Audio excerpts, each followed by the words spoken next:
Hello friend, आज हम शुरू करने वाले हैं अलंकार। आज की यह वीडियो संपूर्ण YouTube के इतिहास में एकमात्र ऐसी वीडियो साबित होगी जिसको देखने मात्र से ही अपने एग्जाम में आंसर को एक नैनो सेकंड में क्लिक कर पाएंगे या कर पाएंगी। याद रखिएगा, यह सबसे यूनिक वीडियो है जिसमें केवल लाइन देख लो और आंसर टिक हो जाएगा कि ये किसका, कोई अर्थ निकालने की जरूरत ही नहीं है। तो देखिए, मजा आने वाला है दोस्त। उठाइए एक पेन और कॉपी। अलंकार को आज जड़ से खत्म कर देते हैं मात्र 10 मिनट के अंदर।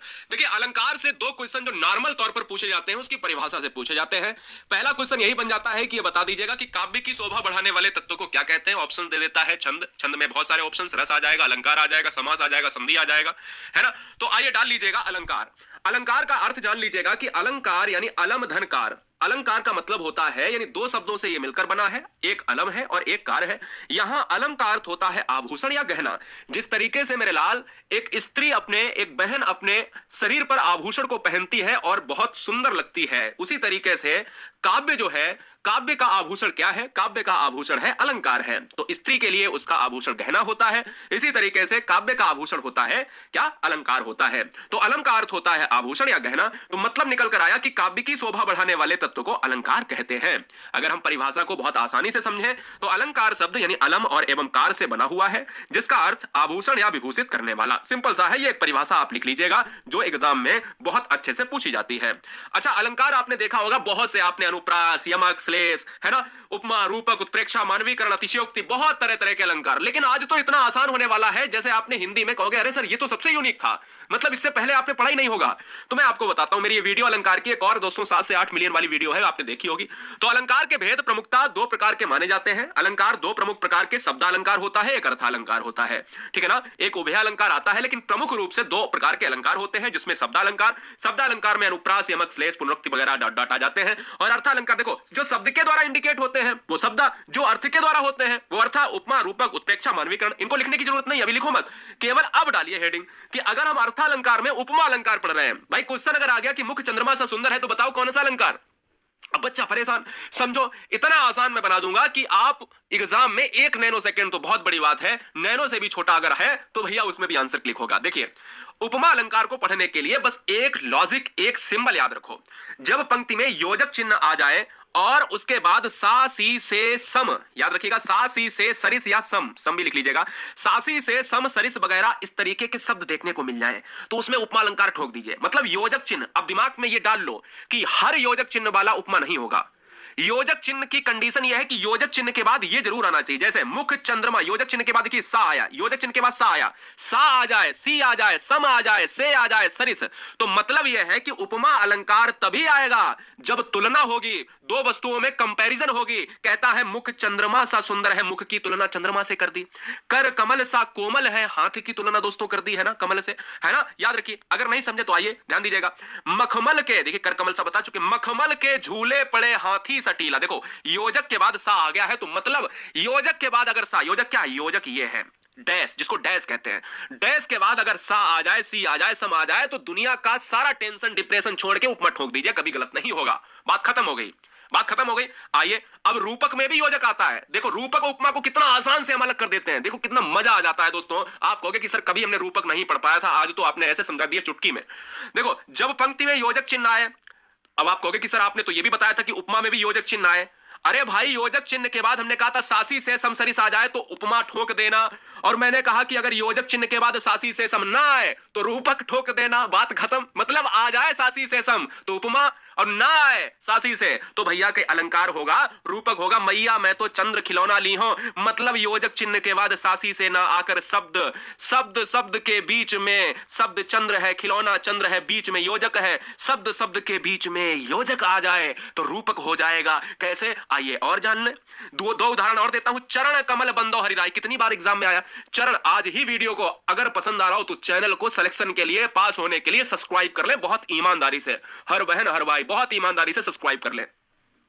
चरण कमल बंदो हरिराय, देखो सासी से सम नहीं आया है, शब्द शब्द के बीच में योजक आ जाए तो रूपक, और शब्द सासी सम लेकर आ जाए यानी योजक के साथ सासी सम से लेकर आ जाए तो हो गया उपमा। राम कृपा भव निशा सिरानी, राम कृपा भव निशा सिरानी, तो योजक के बाद क्या आया है, नहीं, योजक के बाद शब्द आ रहा है, तुरंत रूपक हो जाएगा। उत्प्रेक्षा जान लो। यदि पंक्ति में ज्यों, ध्यान दीजिएगा, उत्प्रेक्षा, हाँ बहुत बढ़िया, उत्प्रेक्षा अलंकार तो 1 सेकंड का, 1 नैनो सेकंड से भी कम। देखो उत्प्रेक्षा अलंकार यदि पंक्ति में ज्यों त्यों मानो इव मनु जनु जान मनहु जनहु इस तरीके से शब्द आते हैं, जनु जानो मनु मानो जनहु मनहु इत्यादि, जानो मानो टानो, है ना, ये शब्द दोस्तों आते हैं, तो वहां क्या उत्प्रेक्षा अलंकार होता है। बोले सर कैसे, ट्रिक याद कर लीजिएगा, ट्रिक नोट कर लो कि जनु वर्षा ऋतु प्रकट बुढ़ाई, जनु आ गया, जनु देखो, नेत्र मानो कमल है, नेत्र मानो कमल है, अगर नेत्र मानो कमल है पूछ लिया जाए कौन सा अलंकार, तो ठोक दोगे ना दोस्त, अलंकार होगा उत्प्रेक्षा होगा। ठीक है, नहीं आ रहा है समझ में तो आइए एक और करते हैं। मैंने कहा जनु जानो मनु मानो मनहु जनहु, एक और लेता हूं कि जैसे सोहत ओढ़े पीत पट श्याम सलोने गात मनहु नील मणि शैल पर आतप परयो प्रभात। दो दोस्तों बताइएगा कि यह उत्प्रेक्षा अलंकार की ट्रिक नहीं है? बिल्कुल है दोस्तों, यही गुरुजी वर्ड आपको सिखाता है कि एग्जाम में कैसे टॉपर बने, किस तरीके से एग्जाम को टॉप करें। ठीक है ना, चलिए, अतिशयोक्ति अलंकार इतना आसान, बहुत आसान, हेडिंग डाल लीजिएगा अतिशयोक्ति। देखो अतिशयोक्ति कहते नहीं तुमने तो अतिशयोक्ति कर दी, मैं आपको बताता हूं कैसे।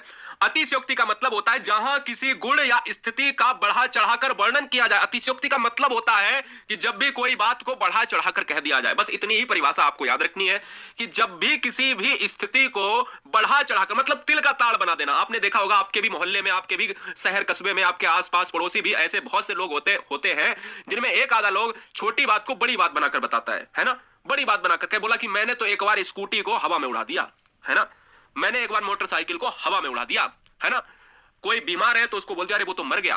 तो इस तरीके से कोई छोटी चीज को तिल का ताड़ बना देना। अब देखो बढ़ा चढ़ाकर वर्णन किया गया है, जैसे आगे नदियां पड़ी अपार घोड़ा कैसे उतरे पार, मतलब नदियां आगे हैं और कैसे जो है नदियां बहुत चढ़ी हुई हैं, घोड़ा कैसे उतरे पार। राणा ने सोचा इस पार, तब तक चेतक था उस पार, चेतक घोड़े का नाम है, चेतक था उस पार। मतलब जैसे जैसे राणा महाराणा सोचते हैं वैसे वैसे नदी को पार करके घोड़ा चला जाता है। कितना बढ़ा चढ़ाकर वर्णन किया गया है, मतलब सोच भी नहीं पाया राणा ने और चेतक हो गया उस पार नदी के पार। ऐसा नहीं हो सकता, मतलब जहां पर चीजों को बढ़ा चढ़ाकर वर्णन किया जाए तो वहां पर दोस्तों अतिशयोक्ति अलंकार होता है। जैसे जैसे हनुमान की पूंछ में लगन न पाई आग, सगरी लंका जल गई, भाग गए निशाचर भाग, है ना। तो हम कहते हैं ना जहां पर चीजें बढ़ा चढ़ाकर दोस्तों प्रस्तुत की जाए वहां पर होता है अतिशयोक्ति, होता है बढ़ा चढ़ाकर वर्णन किया जाता है। यह दिमाग आपको लगाना पड़ेगा। आइए मानवीकरण अलंकार की बात कर लेते हैं, बहुत आसान है। मानवीकरण नाम से पहचानो, मानवीकरण जिसमें मनुष्य का समावेश हो, मनुष्य का समावेश हो। जब प्राकृतिक वस्तुओं में पेड़ पौधे बादल आदि में मानवीय भावनाओं का होने का वर्णन होता है, यानी ऐसी प्राकृतिक वस्तुएं चाहे पर्वत हो चाहे पेड़ हो, उसमें अगर मनुष्य की तरह, जैसे पेड़ कोई है बोला पेड़ मुस्कुरा रहा है तो क्या वो मनुष्य है, लेकिन कह दिया तो मानवीकरण अलंकार हो गया। बोले चंद्रमा साथ साथ चल रहा है, चंद्रमा आज उदास है, सूर्य आज बहुत उदास है ना, तो ये क्या है, ये दोस्तों मनुष्य की तरह अगर कोई भी प्रकृति की वस्तु कार्य करती है तो मानवीकरण होता है। जैसे फूल हंसे कलियां मुस्काई, फूल हंस रहे हैं कलियां मुस्कुरा रही हैं, क्या ऐसा संभव है? नहीं। तो ऐसा जब संभव नहीं है तो मनुष्य मानवीकरण अलंकार होगा, क्योंकि कोई प्राकृतिक वस्तु अगर मनुष्य की तरह कार्य कर रही है तो वहां पर मानवीकरण होगा। सागर के उर पर नाच नाच कर करती लहरें मधुर गान, सागर है उस पर नाच नाच कर, क्या लहरें मधुर गान, मतलब लहरें नाच भी रही हैं और मधुर गान मतलब वो गाने भी गा रही हैं। ऐसा होता है क्या? नहीं, लेकिन फिर भी कवि कहता है ना, सागर के तट पर सागर के किनारे नाचती भी है लहरें और मधुर गाना भी प्रेषित करती हैं, तो मतलब मानवीकरण अलंकार होगा। शब्दालंकार, अभी तक अर्थालंकार हमने पढ़ा, अब शब्दालंकार तो 3 अलंकार आपको हमेशा याद रखने चाहिए, एक अनुप्रास, एक यमक और एक श्लेष। आइए जान लेते हैं, बहुत आसान है। शब्दालंकार में सबसे पहला पॉइंट आपको याद रखना है कि 3 प्रकार के शब्दालंकार प्रमुख रूप से होते तो ज्यादा है लेकिन प्रमुख रूप से होते हैं, ये इंपॉर्टेंट है। सबसे पहला आपको याद रखना है अनुप्रास अलंकार। अनुप्रास अलंकार की एक नॉर्मल सी ट्रिक है कि अनुप्रास, जब कोई वर्ण, ध्यान दो दोस्तों, वर्ण क्या होता है? वर्ण वो होता है जिसको आप ब्रेक नहीं कर सकते, जिसके आप टुकड़े नहीं कर सकते, जिसको आप तोड़ नहीं सकते। क्या है? जिसको आप तोड़ नहीं सकते दोस्त, वही अनुप्रास है। यानी वर्ण, वही क्या है? वर्ण है। तो वर्ण अगर बार बार आए तो अनुप्रास अलंकार होता है। जैसे चारु चंद्र की चंचल किरणें, तो वर्ण क्या है? चा आ रहा है। मधुर मधुर मुस्कान मनोहर मनुज वेश का उजियाला, मधुर मधुर मुस्कान मनोहर मनुज वेश का उजियाला, मां की आवृत्ति हुई है इस लाइन में, तो आवृत्ति अगर वर्ण की हो रही है तो अनुप्रास होगा। बोलो कॉन्सेप्ट क्लियर है? मैं कहता हूं बिल्कुल क्लियर है। आइए यमक अलंकार को देख ले, बस इसका थोड़ा सा बड़ा वर्जन। मैंने कहा था कि जब वर्ण बार बार आए तो अनुप्रास। अभी दिखाया आपको चा, और इधर दिखाया आपको जैसे रघुपति राघव राजा राम पतित पावन सीताराम, वर्ड आवृत्ति हो रहा। अब यमक में क्या है कि शब्द बार बार आए, एक ही शब्द बार बार आए, एक ही वर्ण बार बार आए तो अनुप्रास, एक ही शब्द बार बार आए तो यमक। कनक कनक ते 100 गुनी, कनक आया है, कनक आया है, अर्थ अलग अलग है, सोना यहां पर, यहां दतूरा है। ऐसे ही यहां पर देखिए, काली घटा का घमंड घटा, काली घटा का घमंड घटा, दो वर्ड आए हैं, दो शब्द आए हैं, तो घटा शब्द अलग है, घटा शब्द एक ही है या अलग है? तो मैं कहता हूं एक ही शब्द है, इसके अर्थ अलग अलग है। तो शब्द एक ही है, अर्थ अलग अलग है, तो भैया शब्द के लिए यमक याद रखो, अर्थ के लिए यमक याद रखो, और वर्ण के लिए दोस्तों, वर्ण के लिए आपको अनुप्रास याद रखो। जैसे एक और यमक लेते हैं, माला फेरत जुग गया फिरा न मन का फेर, कर का मन का डारी दे, मन का दोस्तों, मन का दोस्तों, मन का, ये क्या है? ये है आपके शब्द हैं। तो शब्द पहचान गए होंगे, शब्द यानी वर्णों से बनता है, वर्ण का बड़ा रूप शब्द है, वर्ण वो है जो तोड़ा नहीं जा सकता, वर्ण आवृत्ति होगा तो अनुप्रास, शब्द आवृत्ति होगा तो यमक होगा।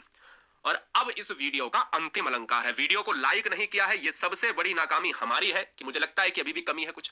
आप सभी का एग्जाम बहुत अच्छा होगा, सभी बच्चे वीडियो को लाइक करता है कि शब्द तो एक होगा। अभी तो शब्द क्या है, शब्द बार बार आ रहा था, शब्द के अर्थ भी अलग अलग थे।